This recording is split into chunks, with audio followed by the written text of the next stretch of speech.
Hello everyone, hope you all are doing good. So now we are going to start with a quick revision of part 1. Actual में part 2 मैंने पहले डाल दिया था, ठीक है जी, बिकॉज पार्ट 1 में कुछ इशू आ गया था जिस वजह से मुझे ये डिलीट करना पड़ा था और फिर से मैं आपके लिए लेके आ रही हूँ ताकि आपके लिए सही से करवा सकूँ, ठीक है जी।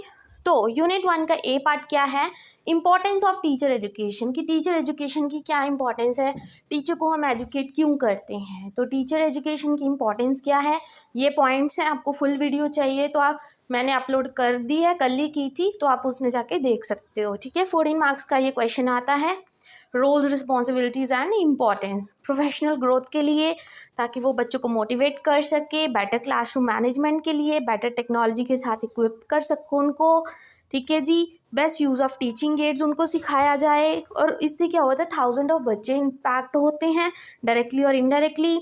इससे टीचर में कॉन्फिडेंस आता है, टीचर स्किल्स और नॉलेज सीखता है to cater the needs of the students and teach the teacher morality, और टीचर बच्चों को मोरालिटी सिखा सके, इसलिए ज़रूरी है। अब रोल्स एंड रिस्पॉन्सिबिलिटीज़ क्या है, कि टीचर एक मेंटोर हो, उस बच्चे के लिए गाइड हो, फैसिलिटेटर हो, इंस्पायर करे बच्चों को, रिसोर्सफुल हो, क्रिएटिव थिंकर हो, ऑल टाइम लर्नर हो, एक रोल मॉडल की तरह काम करे, एक प्लानर और ऑर्गेनाइजर और एक ग्रेट लिसनर हो, ठीक है जी। फिर टीचर को प्रिपेयर करना है सेकेंडरी एजुकेशन के लिए, ताकि वो बच्चे की ऑलराउंड डेवलपमेंट में हेल्प करे, फिजिकल एक्टिविटीज़ करवाएं, उनके साइकोलॉजिकल प्रिंसिपल्स को समझे, कम्युनिकेशन करे, अच्छी गाइडेंस एंड काउंसलिंग, और उनको पता लगे कि होम का क्या रोल है उनकी पर्सनैलिटी डेवलपमेंट में। हायर एजुकेशन की बात करें तो same as it is copy paste करना आपने, बस इसमें नीड्स ऑफ एडोलेसेंस आ जाएगा, जो एक टीचर को पता होने चाहिए कि नीड्स क्या हैं एक एडोलेसेंट के, ठीक है जी। अब आते हैं सी पार्ट की तरफ, जहाँ की एनसीएफ की बात की है। एनसीएफ क्या होता है, नेशनल करिकुलम फ्रेमवर्क। ये प्रोफेसर यशपाल ने मतलब चेयरमैन के अंडर स्टार्ट किया गया था, ठीक है जी। इसका मेन एम था कि अच्छा सिलेबस लेके आना, टेक्स्ट बुक्स को सही करना और टीचिंग मेथड्स में इम्प्रूवमेंट लेके आना, टीचिंग प्रैक्टिसेस में अच्छी टीचिंग प्रैक्टिसेस हो हर स्कूल में, ठीक है। लर्निंग कैसी होनी चाहिए, इनके अकॉर्डिंग वैल्यूड होनी चाहिए, सिक्योर होना चाहिए, बच्चा सेटिस्फैक्टरी फील करे, योगा स्पोर्ट्स एक्टिविटीज़ इंक्लूडेड होनी चाहिए, ठीक है जी। स्टूडेंट्स कैसे होने चाहिए, स्टूडेंट्स को सुना जाए ध्यान से, हर्ड, ठीक है जी। स्टूडेंट सेंटर्ड होना चाहिए, बच्चों को अपॉर्चुनिटी देनी चाहिए, उनकी नॉलेज को आउटसाइड वर्ल्ड से कनेक्ट करना चाहिए, ताकि उनको इंकरेजमेंट मिले इंटरेक्ट करने के लिए पीयर्स से या पेरेंट्स से या टीचर्स से। लैंग्वेज क्या है, 3 लैंग्वेज फॉर्मूला यूज़ करना है, और सबसे मीडियम क्या है, home language mother tongue use करनी है। सब्जेक्ट्स मैथ साइंस और सोशल साइंस, ठीक है जी। आर्ट्स एंड क्राफ्ट्स और असेसमेंट।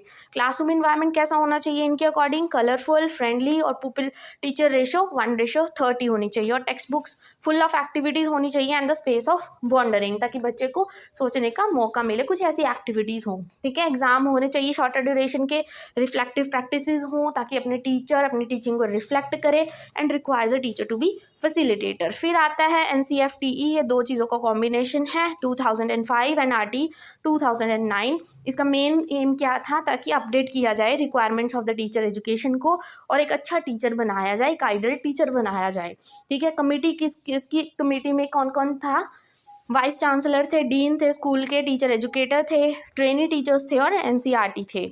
देन उनका मेन फोकस क्या था, गुड टीचर्स प्रोड्यूस करना, इंप्रूव करना क्वालिटी ऑफ टीचिंग को, एक टीचर को साइकोलॉजी सिखाना, understand the socialisation, professional development में, develop the skills of guidance and counselling उस टीचर में, क्रिएटिव थिंकिंग आए, और changing needs of the students को वो टीचर समझे, ये इनका मेन फोकस था। Now come with the unit 2, और इसमें से क्वेश्चन आता ही आता है प्री सर्विस ट्रेनिंग।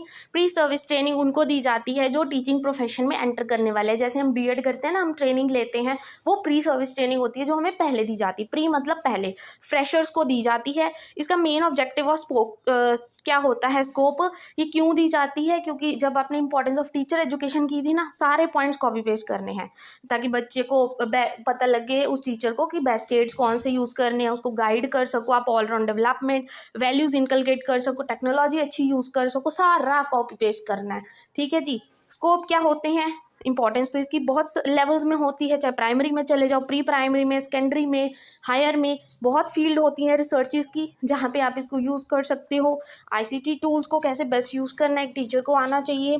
उसके बाद फिलोसफी, साइकोलॉजी, सोशोलॉजी, इससे क्या होगा, टीचर को सोसाइटी में इंटरेक्ट करने का पता लग जाएगा। बस कंपोनेंट्स क्या होते हैं प्री सर्विस के? कंपोनेंट्स कहने का मतलब कि जैसे कि आप बीएड में थे, आपने ट्रेनिंग की, उससे पहले आपने बहुत सारे सब्जेक्ट्स पढ़े, आपका वर्क एक्सपीरियंस था, कैंडल मेकिंग आपने सीखी, ये मैंने सारा एक्सपीरियंस अपना लिखा है। आप अपना लिख सकते हो। इंटर्नशिप लगती है, 3 महीने की होती है, आप लेसन प्लान बनाते हो, अपने सब्जेक्ट्स के अकॉर्डिंग बनाते हो, ठीक है। आपको कौन कौन से सब्जेक्ट पढ़ाए जाते हैं, सीडीपी पढ़ाई जाती है, psychology, growth and development, gender, school, society, teacher education भी पढ़ाया जाता है। मेरे सब्जेक्ट मैथ और साइंस थे। मतलब जो भी आपने बीएड में किया है ना, वो सारा कुछ लिखना है first, second and third semester का। बस ये इतना सा है, ठीक है। I hope today's video is useful for you. Thank you very much, and please don't forget to like and subscribe my channel.